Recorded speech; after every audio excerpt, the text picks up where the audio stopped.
Jumlah korban longsor galian C di area Gunung Kuda Cirebon, Jawa Barat bertambah menjadi 19 orang.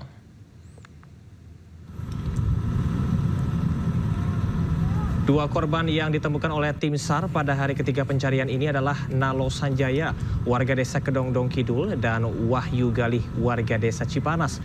Keduanya berasal dari Kecamatan Duku Puntang, Kabupaten Cirebon, Jawa Barat. Jenazah Wahyu ditemukan di bawah batu besar yang berada di reruntuhan, sementara jenazah Nalo ditemukan tak jauh dari jenazah Wahyu. Dengan penemuan ini, total korban meninggal yang ditemukan menjadi 19 orang. 7 orang luka-luka dan 6 lainnya masih dalam pencarian. Pencarian korban longsor di Petambangan Batu Gunung Kuda, Desa Cipanas, Kecamatan Duku Puntang, Cirebon dihentikan sementara. Penghentian operasi pencarian korban hari ketiga ini dikarenakan longsor susulan masih kerap terjadi. Dengan tadi dua ya, ada 19 ya. Maaf, ini ada 19 dengan yang manual tadi, sehingga masih ada 6 lagi yang harus kita. Polisi menetapkan 2 tersangka dalam insiden longsor tambang Gunung Kuda Cirebon, Jawa Barat. Kedua tersangka merupakan pemilik tambang dan kepala teknik yang dianggap lalai terhadap peringatan petugas.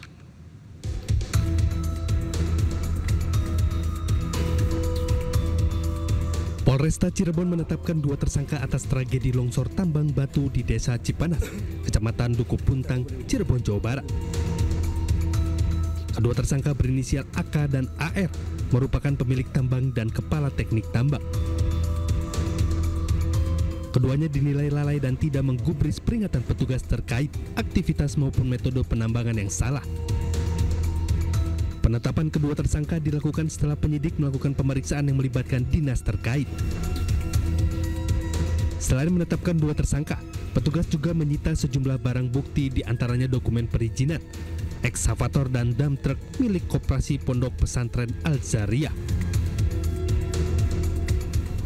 Dari hasil penyidikan, serangkaian proses penyelidikan dan penyidikan serta gelar perkara yang kami lakukan, kami sudah melakukan pemeriksaan terhadap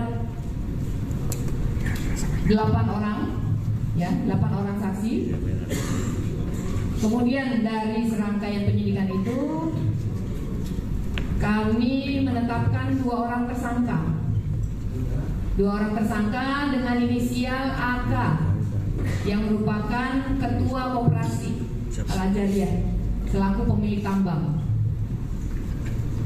yang beralamat di Desa Bobos, Kecamatan Duku Puntang, Kabupaten Cirebon.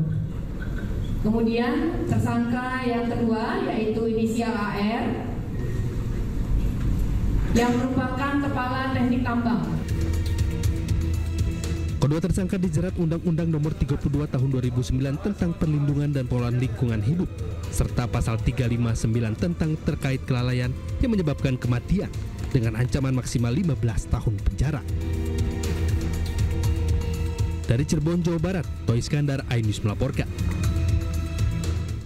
Pasca terjadinya longsor tambang batu di Gunung Kuda Cirebon, Jawa Barat, Gubernur Jawa Barat Deddy Mulyadi mengapresiasi pihak kepolisian dalam penetapan 2 tersangka atas kelalaian dan tidak menggubris peringatan petugas yang mengakibatkan 19 orang tewas dan 6 korban hilang tertimbun.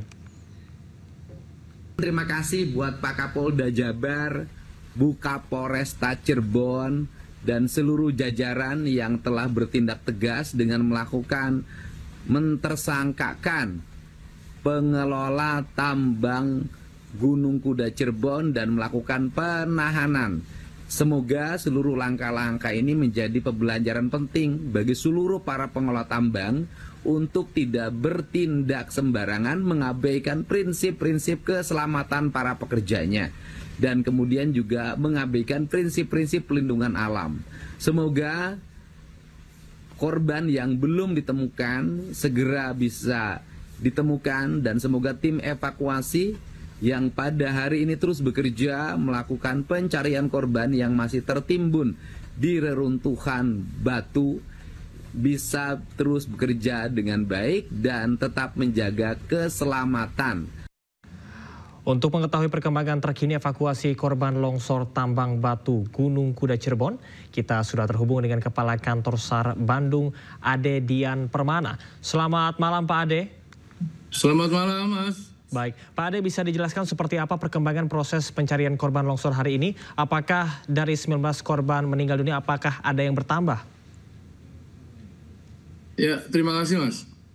Jadi pelaksanaan kegiatan operasi SAR pada hari ini alhamdulillah membuahkan hasil, artinya ada 2 korban yang diketemukan di hari ini. Memang di dalam pelaksanaan evakuasi atau proses pencarian korban banyak kendala-kendala yang kami hadapi terhadap tim SAR gabungan yang ada di lokasi longsor. Baik, Pak Ade, informasi yang kami dapat dari tim di lapangan menyebutkan bahwasannya ada sejumlah kendala, salah satunya adalah mengenai cuaca, kemudian juga longsor susulan yang masih sering terjadi. Apakah benar, Pak? Ya, artinya benar. Jadi ini yang menjadi hambatan kami tim SAR gabungan di lapangan atau di site terhadap longsoran susulan yang terjadi, yang terus terjadi, yang memang menjadi hambatan utama untuk kami. Karena tetap kami sebagai tim SAR atau tim penyelamat juga tetap menjaga, artinya keselamatan tim di lapangan menjadi hal yang utama. Maka untuk itu tadi kami jalankan evaluasi terhadap sering terjadinya longsoran-longsoran yang terjadi di daerah longsor Gunung Batu. Oke, baik. Ini sebelumnya sudah disampaikan bahwasannya adanya standar SOP yang tidak dijalankan. Apakah benar atau tim SAR sudah menemukan bukti-bukti bahwa prosedur keselamatan dalam bekerja di pertambangan tersebut ini tidak dilaksanakan? Tidak, artinya kami tim SAR gabungan melaksanakan sesuai SOP yang memang menjadi ketentuan di dalam pelaksanaan operasi SAR.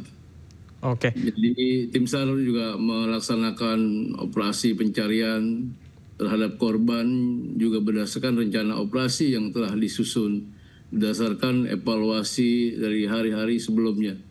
Oke, baik Pak Ade, rencananya ini akan dilakukan sampai kapan Pak untuk pencarian korban? Dan apakah ada penambahan personil atau alat berat? Untuk operasi SAR dilaksanakan tanggap darurat 7 hari ke depan.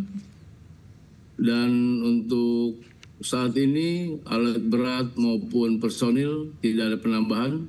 Karena memang kami pun membatasi alat berat yang masuk ke dalam site lokasi area pencarian karena memang dikhawatirkan terjadinya getaran-getaran yang mengakibatkan atau bisa memicu longsoran-longsoran yang ada di daerah pencarian. Oke, baik Pak Ade, artinya saat ini total korban ada berapa Pak dan bagaimanakah nanti untuk proses dari korban yang sudah ditemukan menuju ke rumah sakit yang akan dijadikan sebagai tempat identifikasi? Ya benar Mas, artinya tadi dari hasil penemuan 2 korban kami telah membawa, artinya menyerahkan ke tim DPI dari Polda Jawa Barat yang memang di standby-kan di Rumah Sakit Arjawinangun untuk proses identifikasi terhadap korban yang diketemukan 2 korban tadi. Baik, Pak Ade, kedepannya apakah yang akan dilakukan oleh SAR untuk mendorong sistem tanggap darurat agar kejadian ini tidak terulang kembali, terutama untuk mengenai tanggap darurat tambang?